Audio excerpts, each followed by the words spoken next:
महोदय, आज के चर्चा में दो तीन बड़ी अच्छी चीज़ सीखने को मिली कि यदि किसी बजट पे किसी बंगाली को बोलने कहा जाए तो समझो कि वो इकोनॉमिस्ट है।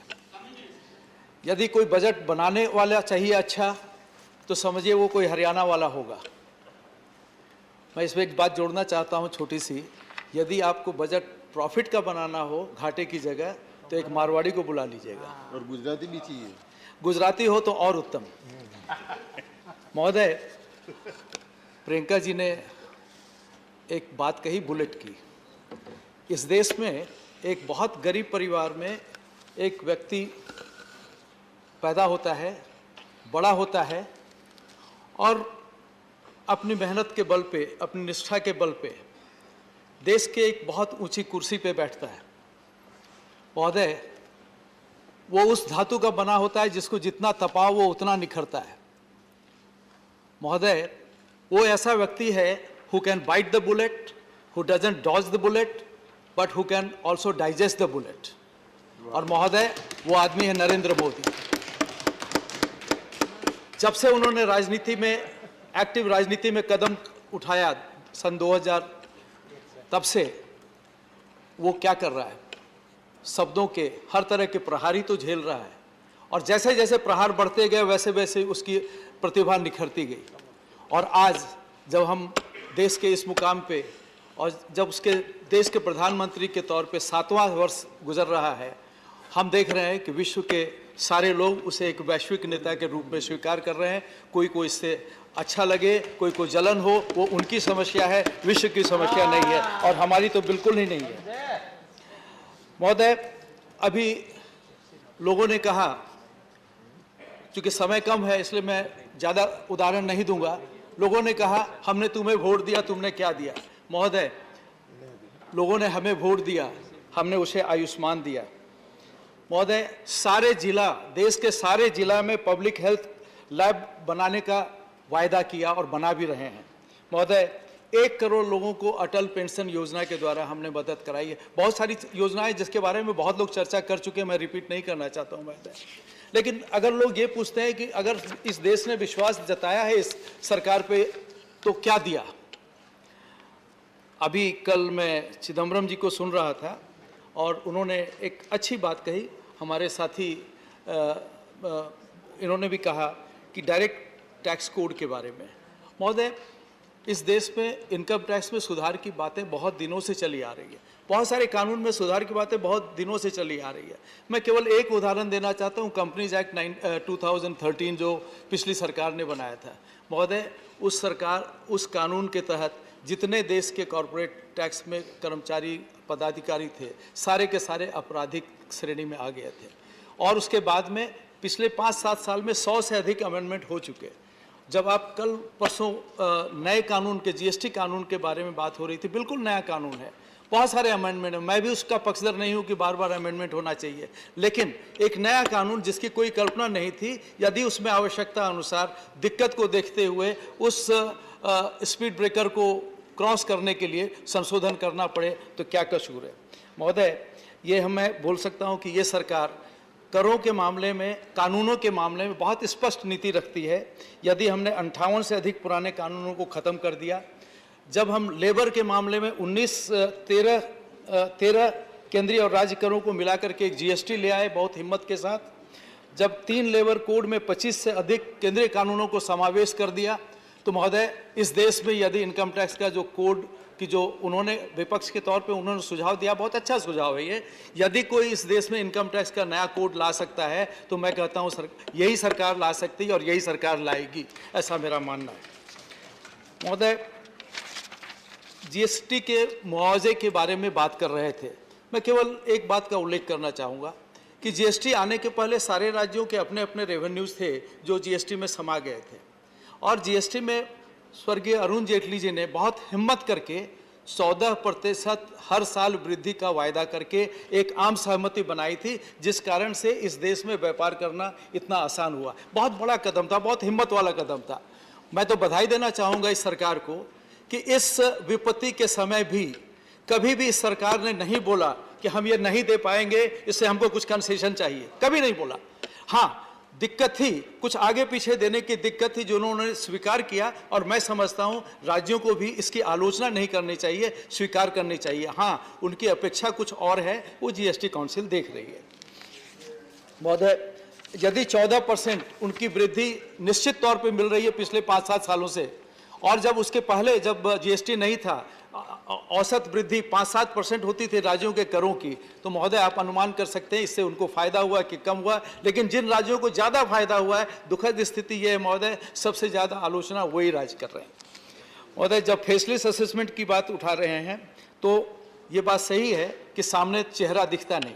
मैं समझता हूँ तकलीफ उन लोगों को हो जो सामने चेहरे को मैनेज कर सकते थे, उनको तकलीफ हो रही है कि ये ऐसा क्यों हुआ। लेकिन हम जैसे साधारण करदाता को आज किसी से भी पूछ लें, खास लोगों से ना पूछें, आम लोगों से पूछें, आम लोग बहुत खुश हैं, बहुत सरल है, और सारे देश में इसका स्वागत हो रहा है, सारे टैक्स कंसल्टेंट्स भी इसके स्वागत कर रहे हैं। हाँ, मैं जरूर कहूँगा वित्त मंत्री जी को कि आज रिफंड की स्पीड अप्रत्याशित रूप से अच्छी हो गई है, लेकिन उनको जरूर कहना चाहूँगा कि इतना रिफंड क्यों करना पड़ रहा है, इस पर भी वो ज़रा विचार करें। और मैं ये भी कहना चाहूँगा अपील के केसेस तुरंत कैसे निपटा सके, इस पर भी सुधार करने की आवश्यकता है। और प्री डिपॉजिट टैक्स के बारे में भी चिंता करनी चाहिए। इस बार बजट में पूंजीगत व्यय पर चिदम्बरम जी का एक लंबा विवेचना मैंने सुना। महोदय, बहुत नामी प्रसिद्ध वकील हैं, और उन्होंने कहा कि मामूली घटौती हुई है, जबकि सरकार ने ईमानदारी से 60,000 करोड़ रुपया जो एयर इंडिया का था उसको कैपिटल एक्सपेंसेस में लिखा और उसको डिस्क्लोज किया। मान लिया जाए कि उस 6.11 लाख करोड़ नहीं 5.5 लाख करोड़ ही है, तो भी एक्चुअल एक्सपेंसेस सिर्फ 4,000 करोड़ कम हुआ। और दूसरी तरफ में जब 1 लाख करोड़ की राज्यों के साथ में उसको जोड़ ली जाए तो करीब 20% की वृद्धि है। तो महोदय, 20% की वृद्धि उनको दिखी नहीं, और 1% से कम की खर्चे जो उनके कैलकुलेशन के हिसाब से है, सरकार के हिसाब से तो उसमें भी वृद्धि हुई है, लेकिन उनके हिसाब से उसको उन्होंने बहुत बड़ा इशू बना दिया कि ये सरकार कम खर्च कर रही है, जो बजट से भी कम खर्च कर रही है। महोदय, एक कहावत है, a liar will do anything to win a case, sometimes he will even tell the truth. ये कहावत है, और मैं समझता हूँ कि कल जो हम लोग सुन रहे थे वही मुझे समझ में आ रहा है। और जब उन्होंने एक शब्द का यूज़ किया मॉस्किटो बाइट के बराबर, कि 20% की वृद्धि जो है is just like a mosquito bite. महोदय, मैं कुछ आंकड़े आपके सामने रख रहा हूँ कि 2008 the capital expenses of 1.2 lakh crore. 2009 उस समय एक विपत्ति आई थी देश के सामने 2008-9 में, उस समय वो घट करके 93,000 करोड़ हो गया, करीब करीब 22% कम हो गया। 2010 1.2 लाख करोड़, इंक्रीज बाय 22%। अब हम इधर देखें तो 2020 में we had a budget of 3.3 lakh crore, 2021 में 4.1 लाख करोड़, इंक्रीज बाय 25%। 22 में 21-22 में 5.5 लाख करोड़ उनके आंकड़े के हिसाब से, तो इंक्रीज बाय 34%। एंड 23 में 7.5 लाख करोड़, 36%। महोदय, if 20-25% increase is just a mosquito bite, then I don't know, जब उस समय विपत्ति आई थी, जो उस समय उनका कम हुआ था कैपिटल एक्सपेंसेस, उसको वो क्या बोलेंगे, मैं नहीं जानता हूँ, मैं कोई नाम नहीं देना चाहता हूँ। महोदय, जब सदन के सामने मैं और कुछ आंकड़े रखूंगा कॉर्पोरेट टैक्स के बारे में, कहा गया कि इन्होंने कुछ मित्रों को मदद करने के लिए कॉर्पोरेट टैक्स कम कर दिया है। महोदय, कम टैक्स करना हर समय बुरा नहीं होता। 11-12 में the budgetary estimate was 3.3 lakh crore and actual was 2.9. 12-13 में 3.4 लाख करोड़, एक्चुअल वाज 3.1। 13-14 में 3.7 लाख करोड़, एक्चुअल वाज 3.4। और महोदय 22-23 में 7.2 lakh crore was the estimate and the actual is 7.3 lakh crore. महोदय, अगर हमने कम भी कर दिया लेकिन बजट से और एस्टिमेट से ज़्यादा टैक्स कलेक्ट हुआ, ये देश में उद्योगों को और व्यापारियों को आगे बढ़ाने की भावना से हम कर रहे हैं और इसके अच्छे परिणाम मिल रहे हैं, और मैं समझता हूँ इसका स्वागत होना चाहिए। महोदय, आंकड़े बोलते हैं और झूठ तो नहीं बोलते। आप तय करें कि कॉर्पोरेट टैक्स की कमी से इस देश को फायदा हुआ कि नुकसान हुआ। महोदय, फॉरेन इन्वेस्टमेंट के बारे में प्रियंका जी ने कहा, कैपिटल मार्केट के बारे में, तो ये एक तथ्य है, उनको मालूम होगा कि कैपिटल इन्वेस्टमेंट में लोग आते हैं और पैसा लगाते हैं और निकालते हैं। उन्होंने केवल पैसे निकालने की बात की, लेकिन इन्वेस्टमेंट की बात नहीं की। मैं समझता हूं कि ये तथ्यात्मक रूप से गलती है। महोदय, वाइजाग स्टील प्लांट और डिसइन्वेस्टमेंट के बारे में लोगों ने बात कही। मैं केवल एक हिंदुस्तान जिंक का उदाहरण देना चाहूँगा। 2002 में 770 करोड़ में बेचा गया और आज उसका 30% स्टेक, केवल 30% स्टेक इज़ 27,000 करोड़, और मांग रहे हैं लोग, सरकार दे नहीं रही है।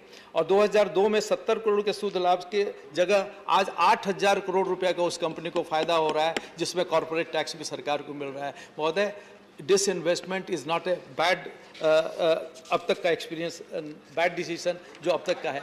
एयर इंडिया के मामले में 60,000 करोड़ का घाटा हुआ, कौन जिम्मेवार है इसके लिए, किसके ऊपर कार्रवाई है? विजय मल्ल्या ने तो 5,000 करोड़ का घाटा किया, हम उसको भला बुरा कहते हैं। महोदय, और अंत में महोदय, मैं 1 मिनट में अपनी बात ख़त्म करूँगा कि हमारे टीएमसी के साथी ने हमारे जननायक प्रधानमंत्री मोदी जी पर व्यक्तिगत और घटिया आक्षेप लगाए।